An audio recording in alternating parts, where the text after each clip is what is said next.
Yo, what's up guys, it's Cody. Welcome to a Stamina Warden PvP tips and tricks video. I've been getting some comments and some feedback on my streams, so I just want to give you guys some of my tips and tricks on how I play the Warden so well in PvP. So I do play mostly solo, but if you're struggling in solo, the best way to get better is just to keep playing or to play with another person or in group. So with this, we are running my latest build, which is a 7th Legion Werewolf Hide Bloodspawn Asylum build. As you can see, these are what the stats look like. So if your stats look around this or look like this and you are struggling, this video hopefully will be more relevant to you. But basically, I'm gonna run down some of the tricks and tips and tricks that I do. So first, we're gonna start off with like Warden offense. So you got Dizzy Swing, Reverse Slice, and Subterranean Dawn. Those are your 4 skills that you're going to be using for offensive opportunities. You can also use Spell Wall as an offensive ability because you will be reflecting while also taking very little damage. So you can use your enemy's ranged attacks to your advantage because you can focus the ones that are hitting you with ranged attacks, and they'll be attacking themselves while you can also attack them. So first off, before you even engage anyone, make sure you have your buffs up, guys. So make sure you have your buffs up. Pretty much have 2 short buffs, Vigor and Shimmering Shield, and then you have 3 long buffs, Ice Fortress, Bull Netch, and Green Lotus. So you really just got to worry about rotating Resolving Vigor and Shimmering Shield, and these 3 buffs are basically all 20 seconds and above, so they won't be that hard to manage. You also have another short buff. I consider Subterranean a short buff. It's the short offensive buff, but yeah, offensive on the Warden. So how do you do it? Well, basically, you want to make sure you pop a Subterranean Assault. You use Subterranean Assault before you engage anyone. So let's say this is your enemy in front of you. Do not go into Dizzy Swings. You should always go into a Subterranean first and then go into Dizzy Swings. Why? Because 1, you get Major Fracture, and 2, basically you can hit a Dizzy Swing and Subterranean at the same time. Once you get good at that, guys, you can combine a Subterranean with a Dizzy and a Dawnbreaker, or you can just apply a Subterranean with a Dawnbreaker for burst. Now, what I like doing is I like popping a Subterranean, light attacking on my back bar, and then Dizzy Swinging. And the reason I like light attacking on my back bar is because that is going to proc my weapon damage on my back bar. So that's going to give me the 452 weapon damage, and it's still going to allow me to hit a Dizzy Swing and a Subterranean at the same time. As you can see, you pretty much will hit them pretty close together. Like, you can time it a little bit better, so you can like light attack, put up a buff, and then like hit it like that, and it should be pretty close. You just got to look at your Subterranean buff and time it well.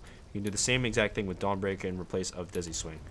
So then again, you can do a Subterranean into a Dizzy Swing Dawnbreaker, or like I said, just a Subterranean Dawnbreaker. So those are some offensive opportunities.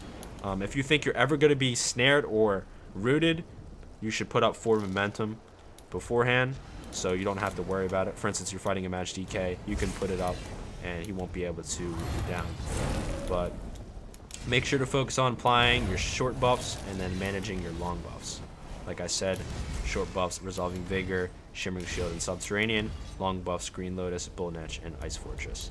Now, the way you usually run out of stamina on a Stamina Warden is you're using Soothing Spores too much. This is our most expensive stamina ability, and you only really want to use this in your oh shit moments. So most of my survivability comes from Vigor and absorbing projectiles with Shimmering Shield, blocking when I need to, and just my overall tankiness with this build. So you should be doing heavy attacks with your offensive rotations and your defensive rotations, and you should be always getting line of sight. You don't want to stay in one place. You're a Warden and you have 4 momentum. You can literally line of sight super easily and get away from your opponent since you do have major expedition with your potions. A way I get my health up really quickly, guys, is, of course, I'll pop a Vigor, and then I'll heavy attack, and then I'll block cancel a Soothing Spore. So what that's going to do is, if I am below 40%, as you guys may or may not know, Green Balance ability, Accelerated Growth, if you heal under 40%, you gain Major Mending. This gives you a heal on light and heavy attacks.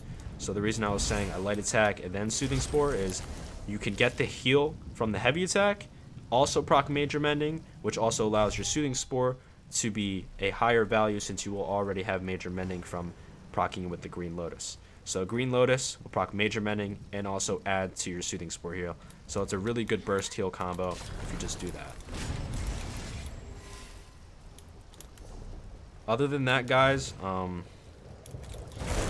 just making sure you do heavy attacks and you don't wait till you're literally emptied out of stamina to do heavy attacks. You should be doing them frequently and in your rotation.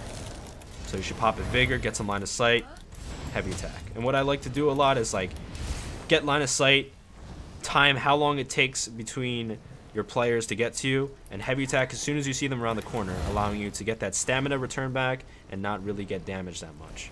So the more line of sight and the better at defense you are, the better sustain you'll have. If you're getting put in these oh shit moments, you're getting rooted, you're allowing a lot of people to hit you, you're going to waste a lot more stamina because you're going to have to use a lot more resources to survive.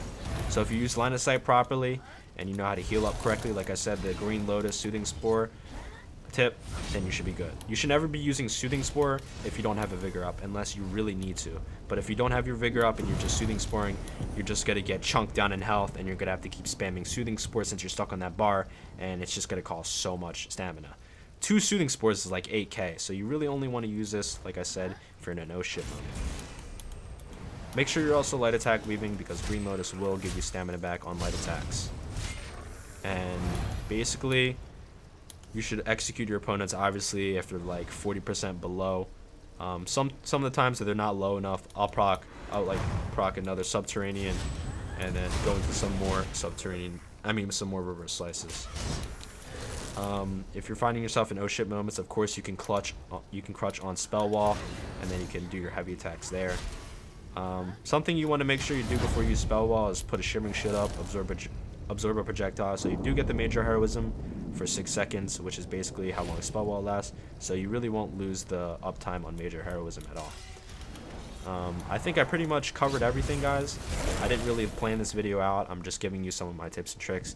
If there's anything you guys don't understand about Warden, I want you to drop that down in the comment section below. Anyways, guys, it's been Cody PvP. I hope this video was helpful to you guys, and I will see you guys later. Peace out. Alright, damn, we just